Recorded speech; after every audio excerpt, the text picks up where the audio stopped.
I come from a family who were earlier in Pakistan. Things turned very volatile.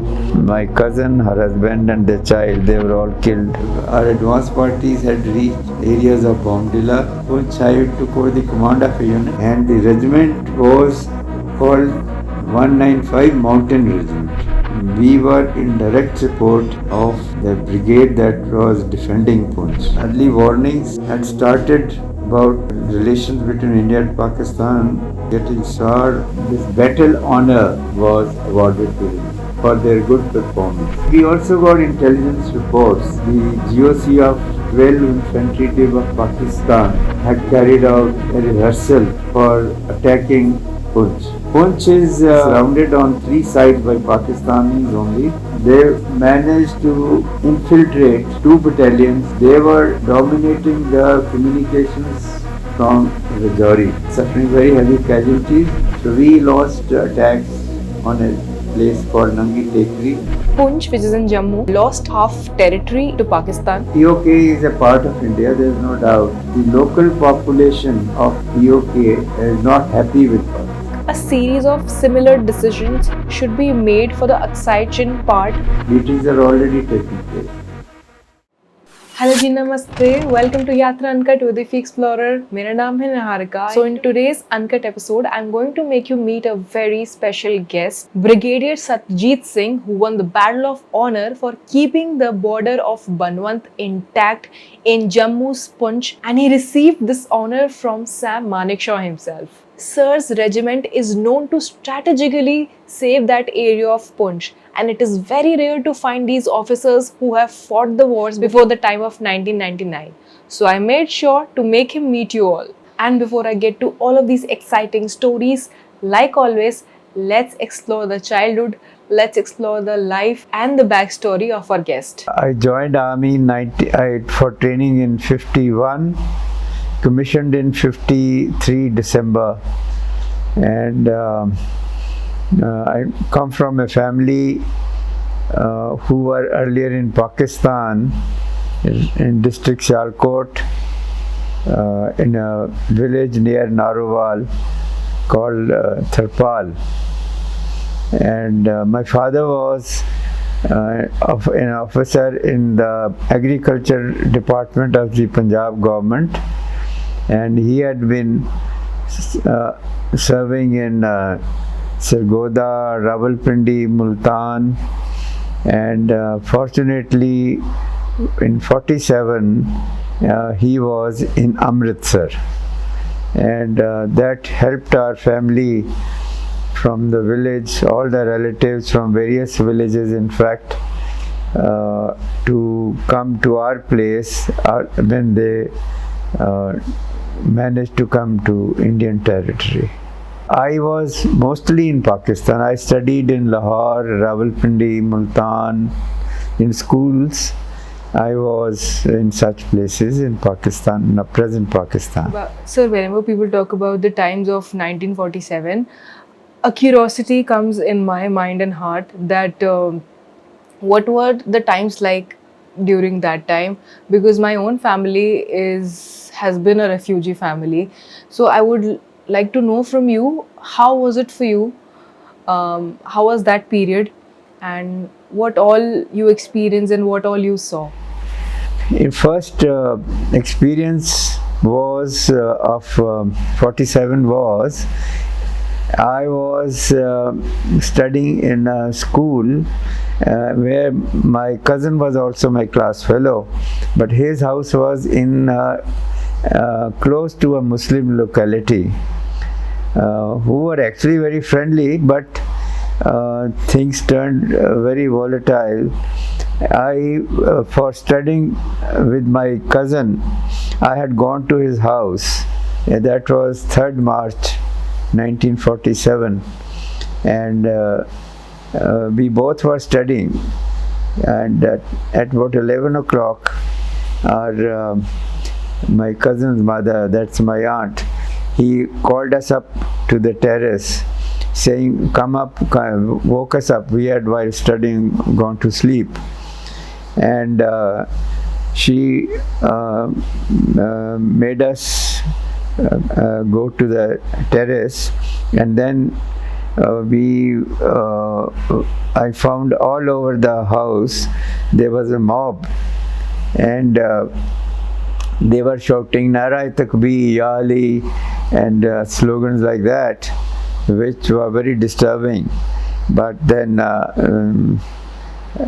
I wanted to run back to my parents' house, which was a little safer place away, but my aunt had stopped, and there was a factory near the house. It was an acid factory, Shambhunath and Sons, which was set on fire, and it was frightening.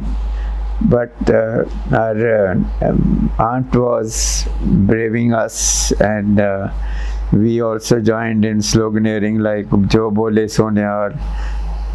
And thereafter, some army unit, which was mostly British troops, they came and fired in air, and the mob thinned out, and by the daylight it was all quiet. That was the first experience of mine. And of course, our village was having very peaceful existence. One of my cousins got married on 31st July in the village, on the same year, that is 47.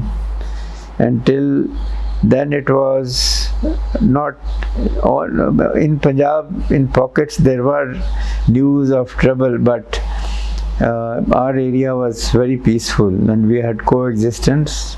Our neighbor was a Muslim family, in fact, and we had no problems. However, my cousins had taken precautionary things. They had come to Punjab, Amritsar, and taken some weapons, etc., for their safety in case they were attacked or something. They had come before that. So the marriage took place in Sialkot, and there my uncle, that is my father's elder brother, who had just retired as an superintendent engineer. He was saying that he would start a poultry farm, and someone said, supposing Pakistan is formed, what will you do? So he said, we will be in Pakistan like any other citizen of Pakistan. There is no problem. We'll be doing our own work.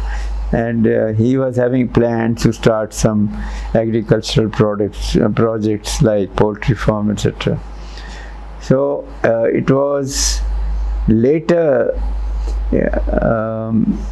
that mob had encircled the village in August end or so, and they were ready to move out. They were alerted, and the Muslim families had said that don't worry, nothing would happen, but they could only come out on horses. There is no other way, because it was only few miles away from the river bank, and that was the border. So at that time, the village, our family left the village, and they came to the river bank, and there no way to cross it. So number of days they were protecting themselves on the river bank, and from this side my father was trying to arrange boats, and earlier army tried to send some vehicles that could wade through water, but those got stuck in the marsh. Then finally boats were arranged. Since many villagers had collected there, it was our relatives, some of them who were old, they found it difficult to get to the border because it was a big crowd wanting to cross over. So finally they managed. Of course, my uncle's daughter was married to a railway officer in Lahore, And a few days before, in August first week, I had gone to her, and she had said that they were going to Jadamala, another place near Lalpur, to be away from their residence because they feared trouble. There were Muslim localities around, and they felt they could return after the situation was all right. So they had all gone to Jadamala, her in-laws' place. There were 34 members in that house in Jadawala, and that my cousin, her husband, and the child, they were all killed there. Then the many other relatives, you want to.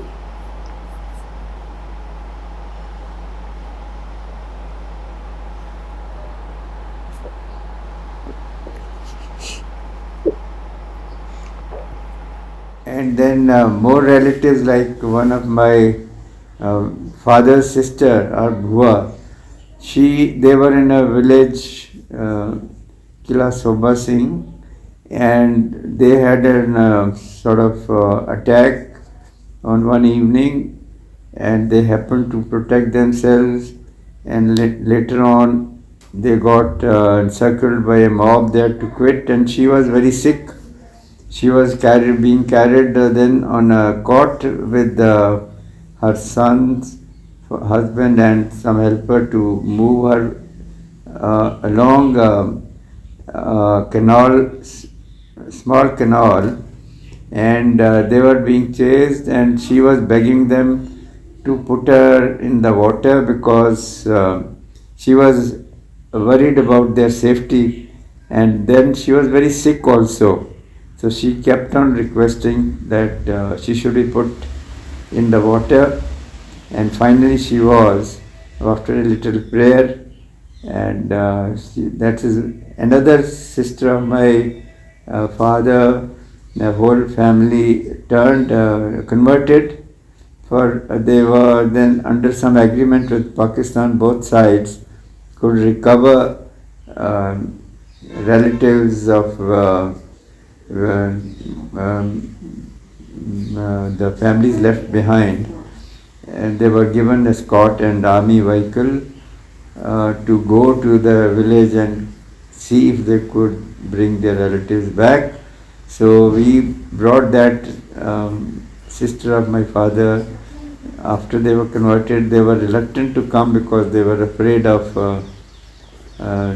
being attacked, etc. But we managed to bring them, and in this process many of our relatives then all converged down to our house in Amritsar. We had a strength of nearly 100 staying in a house, and it continued for a few days, but then everyone found some work or the other to sustain till they were able to later on have their own works and sustenance. And some of them are very rich families now, having restarted their lives. So that was briefly there are many incidents, but this is briefly the way our families were brought. And sir, what was that river crossing in Amritsar? That was river Ravi. It was in Spate. It was month of August, September. So they had no way to cross it. With while my one cousin had come with just in month of July or so, but he could make a raft and come to India. Then it was one country. He managed, and he went back also, and it was when the trouble started and they were to come out of the village. All the villages around, they were wanting to cross, so there was a big number. So they had to be, have their food and all for a number of days, and also protect themselves. So there were many young boys, and there was a girl also. They on horsebacks used to go and raid villages and get rations. and they had a few weapons, like our family had also some weapons, so they had put their protection. Luckily, they were not attacked, and they managed to few days stay like that, and then with the help of the army, whole crowd crossed. Okay, so for how many years were you there in Amritsar? I had started my schooling from Amritsar in 44 or 43, 44 when my father was posted, and 44, and from Lahore I migrated my schooling to Amritsar, and thereafter I joined college also there. And then why and how you joined the Indian Armed Forces? It was, more of association with some um, people who were in army, and my mother's cousin was KCIU, that is, became officer from the academy in England, and he was very senior major, was about to take over a unit in Burma War, and he happened to get killed in Irrawaddy crossings, and he there were some soldiers touch in the family. My cousin also was a young officer in the army at the time of partition. My Tayaji's son. So it was just that made me also to apply. So, sir, when I was introduced to you, this term came in between, Battle of Poonch. You were introduced to me using this term. And now, since I have been to Jammu, I've explored the regions which are near the line of control, LOC. I am now in the capacity to understand this part of your life which was spent in Jammu, and especially this Battle of Poonch. But also to tell everybody, Poonch is an area, Poonch is a district near LOC in Jammu. 62 war, I just got posted to a unit which was in Tezpur, just in the month of early October or so, and that unit was to move to Tawang, though it was a gunner unit, but it was to relieve an infantry unit in infantry role, and our advance parties had reached areas of Bombdilla, but by the time main body was to move, the debacle had already occurred, and we had by then the battle was finished, so we did not move finally. So we took defenses in the same area as we were in. 65, I was in area of Jaisalmer. There are places you might have heard: Sadewala, Longewala, Tanod, Kishangarh, Shahpur, etc. Those are the line of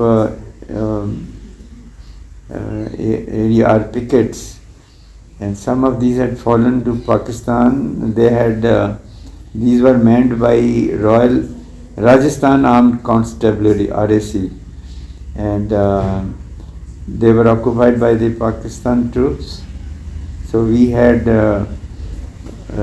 recaptured some, and we were in the process of capturing all these when the ceasefire took place. Okay, so it started from the northeast, where around 1965 the Indo-China War took place, and then you were in Jaisalmer, Rajasthan, around that time only, 1965.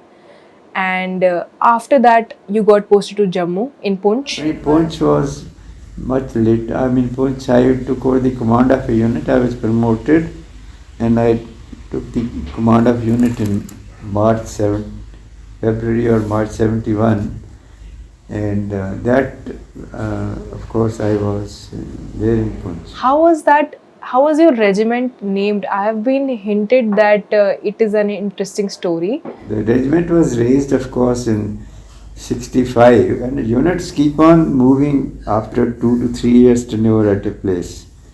So they are sometimes in field area, sometimes in peace area.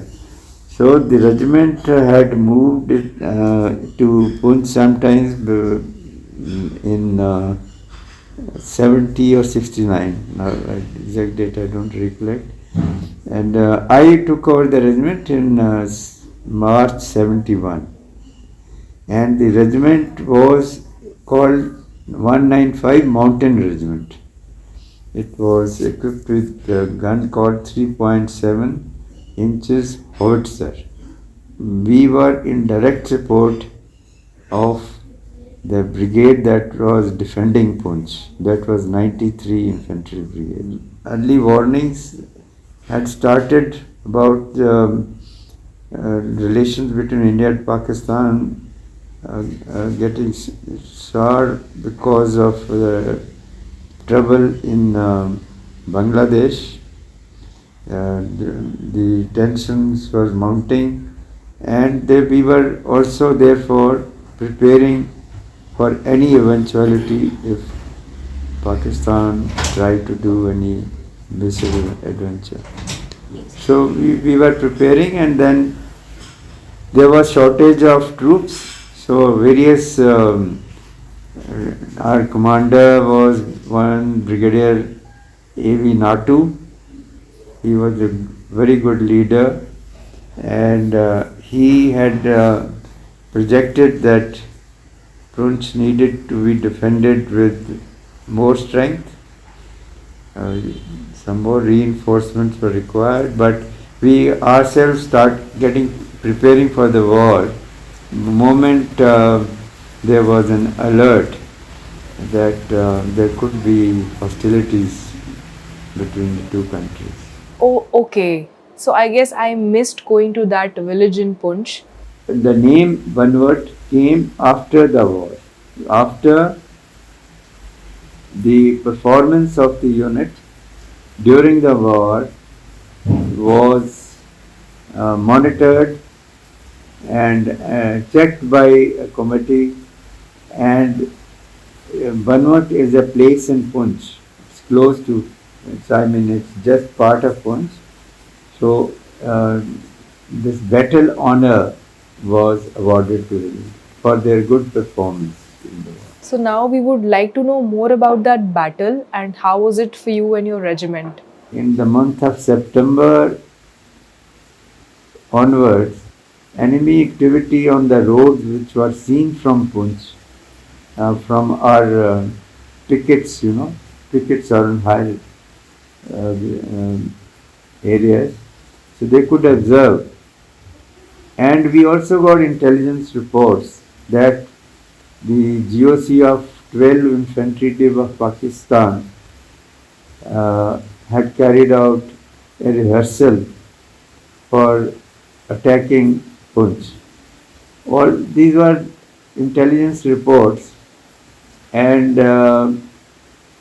one was not too sure because Pakistan army was already involved thickly in Bangladesh, and they were also there to guard their borders or whatever they planned to do, offensive or defensive, on the western side, that is bordering Punjab, Rajasthan, etc. So we on our side were preparing for, in case enemy tried anything against Poonch. Poonch is a history by itself. It is surrounded on three sides by Pakistanis only. It is 48. Poonch was defended after a unit could come in time and protect the Poonch area from enemy, or those tribals as they were called initially, backed by the Pakistan army, could seize Poonch. So Poonch continued in an isolated defended area, sector, which was commanded by one Brigadier Singh, and it was administered by him. He managed to motivate the civilian population. A number of refugees, numbering about 40,000, who had come from various troubled areas into Poonch. So Poonch was uh, an isolated, independently administered and defended area till they linked up after a year in November 48. Poonch could be considered a lucrative target by Pakistani for any bargaining of territory. So there might be, we were planning for any of their misadventure to meet it. When the hostilities broke out on 3rd December, we noticed enemy fighters flying towards Srinagar, and that indicated that battle war may start. And that evening, only 3rd, the battle started. They managed to infiltrate two battalions right close to Poonch, a place called Phanpir. They tried to attack simultaneously, directly, the tactical areas that were important for defenses, and if they had fallen, they could facilitate the enemy's further advance. So those, that is called ground of tactical importance. They had tried to attack it repeatedly, whole night of 3rd, 4th, and the day of 4th.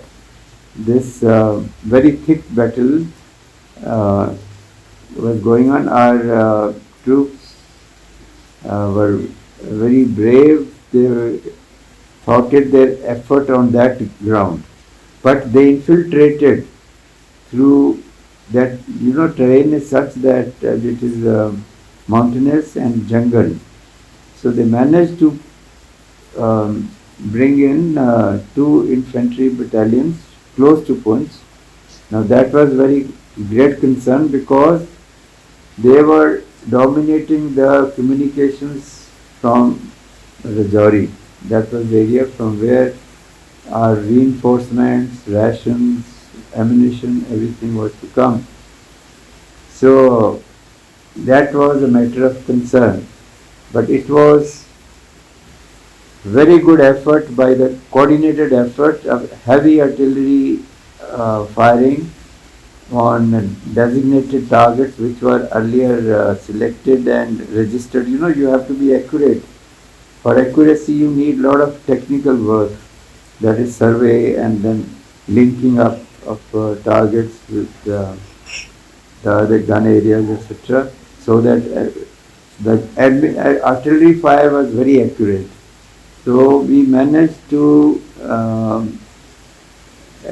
enemy could not stay after having infiltrated, and they were in chaos, and they were suffering very heavy casualties, and they didn't get their rations, so they didn't get their reinforcements and ammunition, etc.